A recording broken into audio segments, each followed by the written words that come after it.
We'll guide you through how to remove filter option in Excel pivot table. If you find this helpful, don't forget to like and subscribe. People search for this tutorial because pivot table filters in Microsoft Excel can sometimes hide important data or make reports confusing to read. First, open Microsoft Excel on your desktop and wait for the program to fully load before continuing to the next step. Once everything is ready and the application is responsive, press Ctrl and O on your keyboard to open the file browsing window.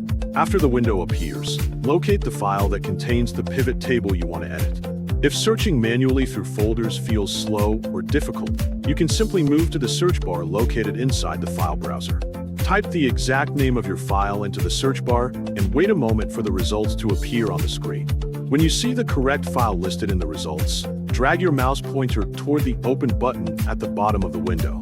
Click on the Open button to load the selected Excel workbook into the program. After the file opens completely, you will notice that there is a filter displayed on your pivot table tab. To remove these filters properly, select the pivot table cell that currently contains the filter you want to clear. Once the correct cell is selected, drag your mouse toward the ribbon area at the top section of Excel. Locate the Analyze option, sometimes labeled under the Pivot Table Tools section depending on your version of Excel. Move your mouse pointer over to that section and click on it to display the available pivot table controls and settings. Next, look carefully for the Clear option within the toolbar menu.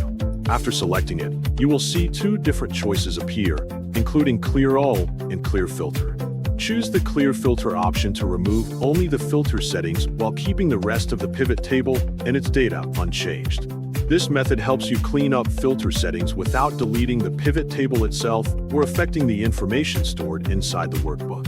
By following each step and in the correct order, you can manage pivot table filters whenever they appear in Excel. Taking your time while selecting the correct options also reduces the chance of accidentally clearing other settings that you may need.